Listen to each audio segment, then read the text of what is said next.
Assalamu alaikum wa rahmatullahi wa barakatuh. Que la paix, la miséricorde et la bénédiction d'Allah soient sur vous tous, chers frères et sœurs, et aussi sur nos invités chrétiens présents parmi nous. Je tiens d'abord à remercier Allah, le Tout-Puissant, de m'avoir permis de me tenir ici aujourd'hui, dans cet espace béni, devant un homme dont le savoir et la clarté d'esprit ont inspiré des millions de personnes à travers le monde, le Dr Zakir Naik.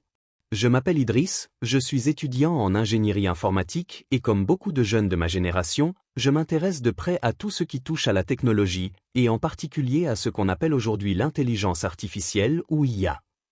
Dr Zakir, ma question est simple, mais elle me semble essentielle pour notre époque. Comment le Coran éclaire-t-il notre compréhension de l'intelligence artificielle, et quelle est la position de l'islam face à cette nouvelle forme d'intelligence créée par l'homme? Bismillahirrahmanirrahim. Au nom d'Allah, le tout miséricordieux, le très miséricordieux. Chers frères Idriss, et chers frères et sœurs ici présents musulmans et chrétiens, je vous remercie pour votre présence et pour cette question d'une grande importance. L'intelligence artificielle, ou IA, est aujourd'hui un sujet qui fascine, inquiète et interroge à la fois les scientifiques, les philosophes et les croyants. Mais avant de parler de l'IA, parlons d'abord de l'intelligence elle-même. D'où vient-elle? Quelle en est la source? Le Coran nous enseigne que toute forme d'intelligence véritable trouve son origine en Allah, le créateur de toutes choses. Allah dit dans le Saint-Coran, dans la sourate Al-Alaq, 96, 1-5. Lis, au nom de ton Seigneur qui a créé. Il a créé l'homme d'une adhérence. Lis. Car ton Seigneur est le très généreux, qui a enseigné à l'homme au moyen du calame, et lui a appris ce qu'il ne savait pas. Ce passage est extraordinaire. Il nous montre que la connaissance, la raison et la faculté d'apprendre sont des dons divins. Allah a enseigné à l'homme, alors que l'homme, par lui-même, ne savait rien. Ainsi, toute intelligence humaine, naturelle, artificielle n'est qu'une manifestation secondaire de ce que Dieu a voulu transmettre à l'humanité, la capacité de penser, de raisonner et de créer. Mais attention, l'homme ne crée jamais à partir de rien. Il façonne seulement à partir de ce qu'Allah lui a permis de comprendre. L'intelligence artificielle, comme son nom l'indique, est artificielle. Elle est une simulation de la pensée humaine. Elle imite certains mécanismes de raisonnement, d'apprentissage, de reconnaissance ou de décision. Mais elle ne possède ni conscience, ni âme, ni intention morale. Allah dit dans la sourate As-Sajda, 32, 9. Puis il lui donna sa forme parfaite et lui insuffla de son esprit. Et il vous a assigné l'ouïe, la vue et les cœurs. Que peu êtes-vous reconnaissant? Ce verset est fondamental. Il explique que ce qui fait de l'homme un être vivant et pensant, ce n'est pas seulement sa structure biologique ou son cerveau, mais le souffle divin Ruh-Allah que Dieu a insufflé en lui. Aucune machine, aucun algorithme, aussi puissant soit-il, ne reçoit ce souffle. L'IA, aussi avancée qu'elle soit, ne possède pas de naf, âme, ni de ruh, esprit. Elle calcule, mais ne comprend pas le sens. Elle imite la parole, mais ne ressent pas la vérité. Elle répond, mais ne réfléchit pas en conscience. L'islam nous enseigne que toute connaissance doit être guidée par la sagesse, hikma, et la crainte révérentielle d'Allah, taqwa. Allah dit dans la sourate Al-Mujdila, 58, 11. Allah élèvera en degré ceux d'entre vous qui auront cru et ceux qui auront reçu le savoir. Mais ce savoir, lorsqu'il est détaché de la foi, peut devenir une arme à double tranchant. L'intelligence artificielle, utilisée sans éthique, peut manipuler les esprits, menacer la vie privée, déshumaniser les relations, ou encore remplacer la responsabilité humaine par des décisions mécaniques. Et c'est là que le Coran nous met en garde, non pas contre la science elle-même, mais contre l'arrogance de croire que la science peut remplacer Dieu. Allah dit dans la sourate Al-Alaq, 96, 6-7. Non. L'homme devient certes rebelle, dès qu'il se voit dans l'aisance. Lorsque l'homme croit qu'il peut tout, il oublie celui qui lui a tout donné. Et l'intelligence artificielle, si elle n'est pas accompagnée d'une intelligence spirituelle, risque de conduire l'humanité vers cette arrogance. Certains scientifiques disent, l'IA est capable de penser. Mais en réalité, elle ne pense pas. Elle traite des données. C'est comme un miroir, il reflète ton visage, mais il n'est pas ton visage. Le prophète Mohammed a dit, « Celui qui se connaît lui-même, connaît son Seigneur. » Ce hadith montre que la vraie connaissance, c'est la connaissance de soi, de son âme, de son origine. Tant que l'IA n'a pas de soi, elle n'a pas de connaissance réelle. Et tant que l'homme n'utilise pas son intelligence pour se rapprocher d'Allah, il reste dans une illusion de savoir. L'islam ne s'oppose pas à la science. Au contraire, il la valorise. Les premiers savants musulmans, Al-Khwarizmi, Ibn Sina, Al-Farabi, Al-Biruni ont développé la médecine, l'astronomie, les mathématiques, non pas pour défier Dieu, mais pour mieux le comprendre. L'IA, entre de bonnes mains, peut devenir une aide précieuse. Pour la médecine? Pour la justice? Pour la gestion des ressources? Pour l'éducation. Permettez-moi ici de dire un mot à nos amis chrétiens présents dans la salle. Dans la Bible, il est dit dans le livre des Proverbes, 2, 6. Car l'Éternel donne la sagesse, de sa bouche sortent la connaissance et l'intelligence. Voyez-vous, c'est la même vérité que nous retrouvons dans le Coran. La sagesse, la connaissance et l'intelligence viennent de Dieu. Aucune machine, aucune invention humaine ne peut s'élever au-dessus de cette source. Ainsi, parler de l'intelligence artificielle dans une perspective coranique, c'est reconnaître que l'homme peut imiter, mais ne peut créer la conscience, et qu'il doit toujours rendre grâce à Dieu pour la connaissance qu'il a reçue. Mais elle doit toujours rester un outil au service de l'homme, et l'homme, au service de Dieu. Permettez-moi ici de dire un mot à nos amis chrétiens présents dans la salle. Dans la Bible, il est dit dans le livre des Proverbes, 2, 6. Car l'Éternel donne la sagesse, de sa bouche sortent la connaissance et l'intelligence. Voyez-vous, c'est la même vérité que nous retrouvons dans le Coran. La sagesse, la connaissance et l'intelligence viennent de Dieu. Aucune machine, aucune invention humaine ne peut s'élever au-dessus de cette source. Ainsi, parler de l'intelligence artificielle dans une perspective coranique, c'est reconnaître que l'homme peut imiter, mais ne peut créer la conscience, et qu'il doit toujours rendre grâce à Dieu pour la connaissance qu'il a reçue. Allah dit dans la sourate Al-Mulk, 67, 10, que les habitants de l'enfer diront: si nous avions écouté ou raisonné, nous ne serions pas parmi les gens de la fournaise. Ce verset est très profond. Il montre que l'intelligence véritable n'est pas celle qui calcule ou prédit, mais celle qui écoute la vérité et obéit à Allah. Ainsi, la vraie intelligence n'est pas artificielle, elle est morale, spirituelle et soumise à la vérité. Aujourd'hui, certains parlent de Dieu numérique, d'un futur où les machines dépasseront l'homme. Mais le croyant sait que rien ne peut dépasser le Créateur. Allah dit dans la sourate Yassine, 36, 82. Quand il veut une chose, son commandement consiste à dire « sois », et elle est. Les hommes peuvent fabriquer des robots, mais ils ne peuvent pas dire à une machine « sois vivante ». Seul Allah a ce pouvoir. Et c'est pourquoi, même si l'IA peut écrire, parler, reconnaître des visages, elle restera toujours une œuvre d'imitation, jamais une œuvre de création. Mon cher frère Idriss, et chers jeunes présents ici, je vous le dis avec affection, ne craignez pas la technologie, mais craignez de perdre votre foi dans la technologie. L'IA n'est pas un rival de l'homme, c'est un test pour le cœur de l'homme. Allah nous dit dans la sourate Al-Kahf, 18, 7. Nous avons certes embelli la terre de ce qu'il y a sur elle, afin de les éprouver les hommes pour savoir qui d'entre eux agit le mieux. L'IA fait partie de ces embellissements. C'est une épreuve, non une menace. Et la vraie question n'est pas: l'IA deviendra-t-elle plus intelligente que nous? Mais plutôt, l'homme restera-t-il fidèle à son Créateur malgré son intelligence?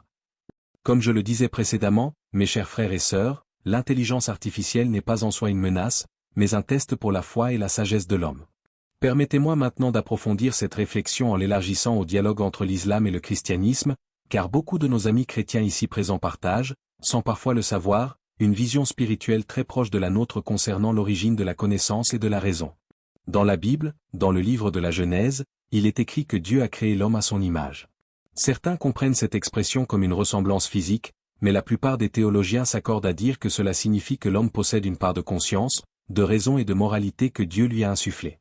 Le Coran dit exactement la même chose, mais avec une précision spirituelle remarquable. Dans la sourate Al-Baqarah, 2, 31 à 32, Allah dit: et il apprit à Adam tous les noms. Puis il les présenta aux anges et dit: informez-moi des noms de ceux-là, si vous êtes véridiques. Ils dirent: gloire à toi. Nous n'avons de savoir que ce que tu nous as enseigné.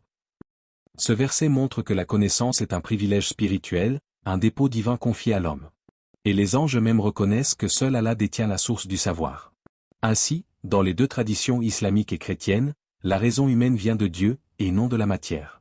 Et cela nous ramène à une vérité simple.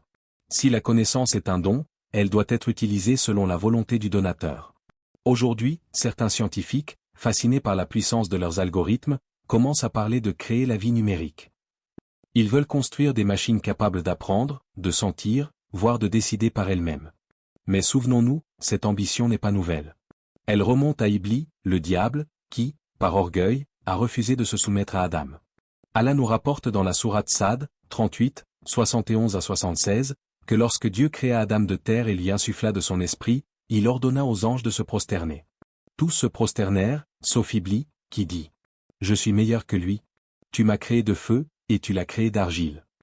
Voyez-vous, c'est cette même arrogance intellectuelle qui pousse certains hommes, aujourd'hui, à dire « Je peux créer une intelligence supérieure à celle que Dieu a donnée. » Mais l'homme, quelle que soit sa science, reste limité. Il peut assembler des circuits, écrire des lignes de code, mais il ne peut pas insuffler la vie. Il peut construire une machine qui parle, mais il ne peut pas lui donner une âme. L'intelligence artificielle peut apprendre à reconnaître une image, à rédiger un texte, à jouer de la musique, à diagnostiquer une maladie. Mais elle ne distingue pas le bien du mal. Elle ne connaît pas la compassion. Elle ne ressent pas la justice. Et c'est là la différence fondamentale entre l'intelligence fonctionnelle et l'intelligence morale. Allah dit dans la sourate Ash-Sham, 91, juillet 2010.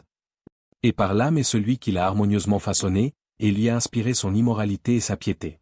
A réussi, certes, celui qui la purifie.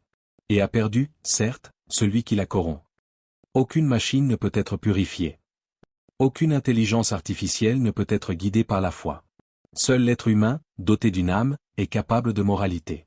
Voilà pourquoi, dans le Coran comme dans la Bible, la valeur d'un être ne dépend pas de sa capacité à savoir, mais de sa capacité à aimer, à pardonner, à être juste. Dans l'histoire des civilisations, chaque fois que la science a progressé sans la foi, elle a fini par se retourner contre l'homme. Regardez les armes nucléaires, la science a rendu possible une puissance inimaginable, mais cette puissance a aussi détruit des millions de vies. L'intelligence artificielle pourrait suivre le même chemin si elle est guidée par le profit, le pouvoir ou la domination au lieu de la justice, la compassion et la foi. Le prophète Mohammed a dit « Quand Allah veut du bien pour quelqu'un, il lui fait comprendre la religion. » Ce hadith signifie que la véritable compréhension, la ILM, n'est pas seulement technique, mais spirituelle. Elle doit être enracinée dans la conscience d'Allah. Nos amis chrétiens connaissent bien le récit du Jardin d'Éden, où Adam et Ève mangent du fruit de l'arbre de la connaissance du bien et du mal. Certains interprètent cela comme un symbole de la désobéissance, mais aussi de la curiosité humaine face au mystère du savoir. En islam, nous croyons également que Dieu a permis à Adam d'apprendre, mais dans les limites qu'il a fixées. Le problème n'était pas la connaissance elle-même, mais la désobéissance. De la même manière, l'intelligence artificielle n'est pas un fruit interdit, mais un savoir à manier avec humilité. L'homme peut l'explorer, mais il doit se rappeler qu'il y a des frontières que seule la sagesse divine peut définir. Certains experts prédisent que l'IA remplacera des millions d'emplois, transformera l'éducation, et même redéfinira les relations humaines. Mais ce que la science oublie souvent, c'est que la technologie n'a de sens que par les intentions de ceux qui la créent. Allah dit dans la sourate Ar-Ra'd, 13, 11. En vérité, Allah ne modifie pas l'état d'un peuple tant que les individus qui le composent ne modifient pas ce qui est en eux-mêmes. Autrement dit, ce ne sont pas les machines qui changeront le monde, mais les cœurs des hommes. Une IA ne peut ni sauver, ni condamner une civilisation. Ce sont les valeurs spirituelles qui déterminent la direction qu'elle prendra. Dans la tradition chrétienne, Jésus, paix sur lui, est souvent appelé le verbe logo en grec, ce qui signifie la parole de Dieu. C'est une image magnifique du lien entre la parole, la connaissance et la vie. Le Coran confirme cette vérité lorsqu'il dit, dans la sourate Al-Imran, 3, 45. Ô Marie, Allah t'annonce la bonne nouvelle d'une parole venant de lui, son nom sera le Messie, Jésus fils de Marie, illustre ici-bas comme dans l'au-delà. Dans les deux traditions, la parole de Dieu est le symbole de la vraie connaissance, une connaissance qui éclaire, qui guérit, qui guide. L'intelligence artificielle, elle, repose aussi sur la parole, les mots, les données, le langage, mais c'est une parole sans âme. Une parole sans foi. Et cela nous montre, encore une fois, que l'homme n'est pas défini par ce qu'il dit, mais par l'esprit qui anime ses paroles. Il y a une différence immense entre le savoir, ILM, et la sagesse, Hikma. Le savoir, c'est accumuler des informations. La sagesse, c'est savoir quand et comment les utiliser. Une machine peut accumuler un savoir immense. Mais seule une âme guidée par Dieu peut transformer ce savoir en sagesse. Le Coran dit dans la sourate Luqman, 31, 12. Et nous avons certes donné à Luqman la sagesse, sois reconnaissant envers Allah. La première manifestation de la sagesse, c'est la gratitude. Or, une machine ne peut pas remercier son créateur. Seul l'homme reconnaissant peut être véritablement intelligent. Certains disent, un jour, les machines seront parfaites, elles ne feront plus d'erreurs. Mais la perfection appartient uniquement à Allah. Même le plus puissant des superordinateurs peut se tromper, comme l'homme. Mais la différence, c'est que l'homme peut se repentir, alors que la machine ne le peut pas. Et c'est dans la possibilité du repentir que réside la noblesse de l'humanité. Car Dieu n'a pas fait de l'homme un être sans faille, mais un être capable de reconnaître ses fautes et de revenir vers lui. Le prophète a dit, « Tous les fils d'Adam commettent des erreurs, et les meilleurs parmi eux sont ceux qui se repentent. » Voilà une vérité que l'intelligence artificielle ne connaîtra jamais. La valeur spirituelle de l'imperfection. En observant les progrès incroyables de la science, certains croient que la religion devient inutile. Mais moi, je dis que plus la science avance, plus elle révèle la grandeur du Créateur. Quand un scientifique contemple la complexité du cerveau humain, il découvre un système d'une précision inimaginable. Chaque neurone, chaque synapse, chaque impulsion électrique est le signe d'une intelligence divine supérieure. Alors, au lieu de craindre que la technologie remplace Dieu, il faut la voir comme une preuve que la création est bien ordonnée. Allah dit dans la sourate Al-Mulk, 67, 3 à 4. Celui qui a créé sept cieux superposés. Tu ne verras aucune disproportion dans la création du tout miséricordieux. Ramène ton regard, y vois-tu une faille? Même la science la plus avancée ne peut que confirmer ce que le croyant savait déjà. La perfection n'appartient qu'à Allah. Et si l'intelligence artificielle nous pousse à admirer la complexité du monde, alors elle devient un moyen de renforcer la foi, non de la contredire. Il est temps de comprendre que le véritable dialogue entre nos deux religions ne consiste pas à débattre pour savoir qui détient la vérité, mais à reconnaître la source commune de toute vérité. Le Coran appelle les gens du livre à ce terrain d'entente, dans la sourate Al-Imran, 3, 64. Ô gens du livre, venez à une parole commune entre nous et vous, que nous n'adorions qu'Allah, sans rien lui associer. L'intelligence artificielle peut être un sujet qui nous divise ou nous unit, selon la façon dont nous la regardons. Si nous la voyons comme un défi pour la foi, alors elle nous rapprochera car nous aurons tous besoin de retrouver la dimension spirituelle de la connaissance.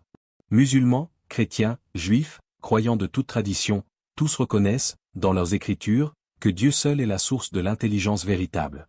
Et c'est sur cette base que nous pouvons dialoguer, échanger et construire un avenir où la technologie sert l'humanité, et non l'inverse. Si la science et la foi marchent ensemble, alors l'humanité avance dans la lumière. Mais si la science se sépare de la foi, elle marche dans l'obscurité, une obscurité faite de données, de puissance, mais dépourvue de sens. Et c'est cette lumière du sens, mes chers frères et sœurs, que nous devons préserver. Subhanallah. Dr Zakir, je vous remercie profondément pour vos paroles. J'ai eu la chance d'écouter beaucoup de conférences sur la science et la foi, mais aujourd'hui, ce que j'ai entendu m'a touché au cœur. J'ai compris que la vraie intelligence ne se mesure pas seulement par ce que nous savons, mais par la manière dont nous utilisons ce savoir pour nous rapprocher de notre Créateur. Vous avez montré, à travers le Coran et même les Écritures chrétiennes, que la connaissance sans foi est comme un corps sans âme. Et que l'intelligence artificielle, malgré toutes ses prouesses, reste une ombre sans lumière, une imitation sans esprit. Je crois, après vous avoir écouté, que le rôle du croyant, qu'il soit musulman ou chrétien, n'est pas de rejeter la science, mais de l'orienter vers le bien. De s'assurer que la technologie serve l'humain, et non qu'elle le remplace. Mes chers frères et sœurs, si nous voulons comprendre l'intelligence artificielle à la lumière du Coran, nous devons d'abord purifier notre propre cœur. Car l'intelligence du cœur, celle qui sait aimer, pardonner et reconnaître Allah dans toute chose, sera toujours supérieure à celle d'une machine. Et si le monde moderne s'interroge sur la conscience des robots, le croyant, lui, s'interroge sur la pureté de son intention. C'est cela, la vraie conscience. Dr Zakir, je veux vous dire ceci. Que Allah te bénisse, cher professeur Dr Zakir Naik. Qu'il vous récompense pour votre savoir, votre patience et votre clarté. Votre manière d'enseigner relie la raison à la foi, la science à la spiritualité, et montre à chacun qu'il n'y a pas de contradiction entre la recherche et la croyance, quand le cœur reste soumis à Allah. Jazakallahu Khairan, mon cher frère Idriss. Que Dieu te bénisse également pour tes mots sincères, ta foi et ton respect. C'est toujours un plaisir, un honneur, d'écouter la jeunesse musulmane quand elle parle avec le cœur, avec curiosité et avec humilité. Car c'est par des jeunes comme toi que l'islam continue de vivre, un islam éclairé, réfléchi, tolérant et enraciné dans la connaissance. Je suis heureux de voir tant de visages aujourd'hui, musulmans et chrétiens, réunis dans une même salle pour chercher la vérité. C'est cela, le véritable esprit du dialogue, comprendre et non confronter. Nous avons parlé, tout au long de ce programme, de l'intelligence artificielle et du Coran. Mais au fond, ce sujet n'est qu'un miroir, il nous pousse à réfléchir à ce qu'est l'intelligence véritable, celle qui rapproche du Créateur. Et comme je le dis souvent, la science, sans foi, conduit à l'arrogance. Mais la science, guidée par la foi, conduit à l'adoration. L'intelligence artificielle peut nous aider à résoudre des problèmes, mais seule l'intelligence spirituelle peut nous sauver. C'est pourquoi je dis à chaque jeune, étudie, apprends, invente, mais ne perds jamais la conscience d'Allah. Chers frères et sœurs, que vous soyez musulmans ou chrétiens, souvenez-vous que la vraie lumière ne vient pas d'un écran, ni d'une machine, mais d'Allah, le tout lumineux. Quand nous utilisons la science pour servir la vie, nous obéissons à Dieu. Mais quand nous utilisons la science pour dominer, nous trahissons la mission qu'il nous a donnée. Alors, gardons toujours notre foi au centre de nos découvertes. Et que la technologie, au lieu d'éloigner l'homme de Dieu, devienne un moyen de reconnaître sa grandeur. Mes chers frères et sœurs qui nous regardez, si ce message vous a touché, si vous pensez qu'il peut aider d'autres à comprendre l'équilibre entre la foi et la science, je vous invite sincèrement à vous abonner à Racines de l'Islam, aimer cette vidéo, la partager avec vos proches, et participer dans les commentaires pour que nous puissions continuer ce beau dialogue entre les croyances. N'hésitez pas à écrire ce que vous avez ressenti, à poser vos questions, à partager vos réflexions. Votre parole compte. Votre écoute aussi. Et souvenez-vous, la connaissance est une lumière qu'a la place dans le cœur de celui qu'il veut guider. Que Allah nous guide tous vers cette lumière. Qu'il bénisse notre savoir, nos échanges, et qu'il nous permette de faire de la science un chemin vers lui, et non un mur entre nous et lui. Assalamu alaikum wa rahmatullahi wa barakatuh.